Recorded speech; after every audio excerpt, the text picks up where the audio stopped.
Asini roha madihamu doho dami na siya debata amatah doho siya anak na Tuhan Yesus Kristus Tuhatai.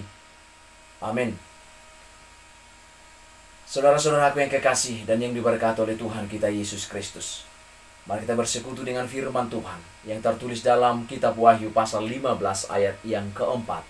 Demikian kebenaran firman. Siapakah yang tidak takut ia Tuhan, dan yang tidak memuliakan namamu, sebab engkau saja yang kudus, karena semua bangsa akan datang dan sujud menyembah engkau, sebab telah nyata kebenaran segala penghakimanmu.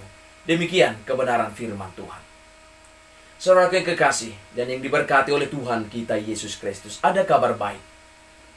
Semua bangsa akan sujud menyembah Tuhan yang kudus dan benar. Segala penghakimannya di tepi laut kaca di hadapan tahta Allah. Siapakah mereka? Yang pasti mereka adalah orang-orang yang menang dalam pergumulan hidup di dunia ini. Mereka adalah orang-orang yang takut akan Tuhan, seperti yang ditunjukkan Tuhan melalui Musa. Di dalam Ulangan 10 ayat 12 berkata, "Maka sekarang, hai orang Israel, apakah yang dimintakan daripadamu oleh Tuhan Allahmu, selain dari takut akan Tuhan Allahmu? Hiduplah menurut segala jalan yang ditunjukkannya, mengasihi Dia, beribadah kepada Tuhan Allahmu dengan segenap hatimu dan dengan segenap jiwamu." Saudaraku yang kekasih, orang-orang yang sudah memenangkan pergumulan hidup di dalam nas kita hari ini mengungkapkan syukur bagi Allah. Mereka kumandangkan lewat pujian di tepi laut itu. Dalam nyanyian tersebut terungkap pengakuan kekal sepanjang masa bahwa Allah lah yang membebaskan mereka. Bahkan dalam setiap upacara pengorbanan domba Paskah, nyanyian ini akan terus-menerus dinyanyikan. Hal menarik untuk kita perhatikan, yaitu mengenai dua nyanyian. Yang pertama nyanyian Musa dan nyanyian anak domba, di ayat 3 dan ayat 4. Dalam perjanjian baru, anak domba adalah sebutan untuk Yesus Kristus. Mengapa kedua nyanyian tersebut saling terkait? Pembebasan Allah demonstrasikan melalui Musa di perjanjian lama adalah fakta sejarah mengarahkan kita pada fakta pembebasan yang sempurna dan sejati dalam perjanjian baru, yaitu pengorbanan Yesus Kristus di kayu salib. Saudaraku yang kekasih, siapakah yang bersyukur? Siapakah yang bernyanyi di laut kaca tersebut? Mereka adalah orang-orang yang hidup di dunia ini, yang selalu memuliakan nama Tuhan dengan selalu sujud menyembahnya. Dalam Mazmur 86 ayat 9, selalu bersyukur dengan segenap hati. Mazmur 86 ayat 12, selalu memuji namanya setiap hari, memuliakan Tuhan dengan mengelola segenap harta titipan Tuhan. Amsal 3 ayat 9. Melalui makanan, minuman, dan segala sesuatu yang kita lakukan dalam kehidupan ini. 1 Korintus 10 ayat 31. Mereka adalah umat tebusan dari segala suku, bangsa, dan bahasa di seluruh bumi. Kalimat, dan aku melihat sesuatu bagaikan kaca bersampur api.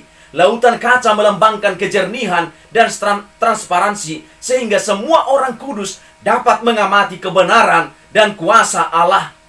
Dengan demikian, lautan kaca bercampur api menyimbolkan murka Allah. Di tepi lautan kaca tersebut berdiri orang-orang yang telah mengalahkan binatang itu. Patungnya dan bilangan namanya merupakan orang-orang yang menolak untuk menyembah iblis. Para martir yang telah menjadi pemenang menyanyikan 2 lagu yang intinya merupakan suatu nyanyian kemenangan Tuhan. Mereka menyanyikan nyanyian Musa dan nyanyian anak domba Allah. Lagu anak domba merupakan nyanyian yang hanya dapat dipelajari oleh mereka yang sudah meraih kemenangan. Lagu yang diucapkan oleh orang-orang yang menjadi pemenang merupakan lagu yang sangat mengesankan. Hal ini dapat dilihat karena tidak ada satu kata yang berbicara mengenai keberhasilan mereka sendiri, tetapi sebaliknya, semua kata dalam lagu tersebut, dalam nyanyian tersebut, menggambarkan tentang sebuah pengakuan atas kebesaran Allah. Saudara yang kekasih, firman Tuhan hari ini mengajak dan mengajarkan kita dan mengingat bahwa kita sebagai manusia tidak bisa menghentikan penghakiman Allah yang akan tiba sesuai dengan waktu yang sudah Ia tentukan.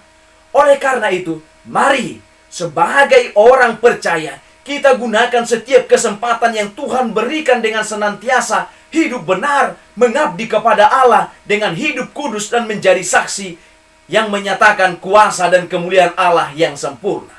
Saudaraku, Tuhan Yesus sudah menjanjikan berkat yang indah dan hebat kepada yang setia, kepada barang siapa yang menang, kepada yang menuruti apa yang tertulis dalam kitab Wahyu. Dalam bagian ketiga ini dibuktikan bahwa janji-janji itu bukan omong kosong, tetapi Dia mampu menggenapinya karena Dia akan mengalahkan musuhnya dan mendirikan kerajaannya. Juga mereka yang menganiaya anggota jemaat Kristus akan dikalahkan oleh raja atas segala raja, sehingga mereka yang dianiaya akan dihibur dan didorong untuk setia dalam penganiayaan. Karena itu, orang Kristen yang bijaksana adalah orang Kristen yang memiliki sikap takut kepada Tuhan. Saudaraku yang kekasih, perkembangan zaman saat ini ditandai dengan berkembangnya teknologi dan berkembangnya cara pikir manusia. Masalah yang muncul dari perkembangan tersebut adalah orang-orang mulai meninggalkan Tuhan dan lebih mementingkan kebahagiaan duniawi.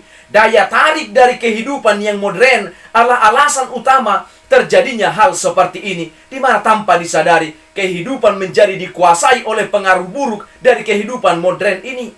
Contoh nyata yang terjadi saat ini di mana orang lebih memilih untuk berjam-jam menghabiskan waktunya dengan jejaring sosial daripada bergumul dalam doa. Daya tarik ini telah menyita banyak waktu dan memaksa manusia melupakan Tuhan.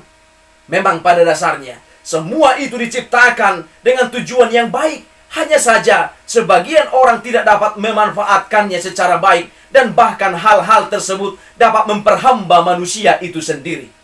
Memang dunia berhala tidak lagi mengganggu keimanan orang-orang percaya. Dalam era modern ini, banyak orang yang tidak lagi percaya pada praktek perdukunan atau pada benda maupun patung.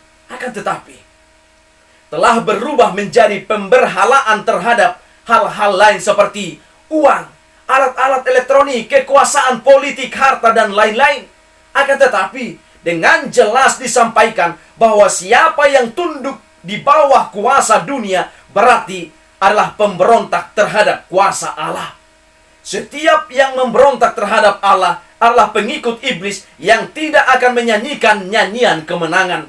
Namun, siapa yang tetap teguh di dalam imannya sampai pada akhirnya, itulah yang akan ikut dalam nyanyian kemenangan. Siapa yang tetap teguh di dalam imannya sampai pada akhirnya, itulah yang akan ikut dalam nyanyian kemenangan. Amin. Kita berdoa di dalam doa Bapa kami. Bapa kami yang di sorga, dikuduskanlah namamu. Datanglah kerajaan-Mu. Jadilah kehendak-Mu di bumi seperti di sorga. Berikanlah kami pada hari ini makanan kami yang secukupnya. Dan ampunilah kami akan kesalahan kami, seperti kami juga telah mengampuni orang yang bersalah kepada kami. Dan janganlah membawa kami ke dalam pencobaan, tetapi lepaskanlah kami daripada yang jahat, karena Engkaulah yang mempunyai kerajaan, dan kuasa, dan kemuliaan sampai selama-lamanya.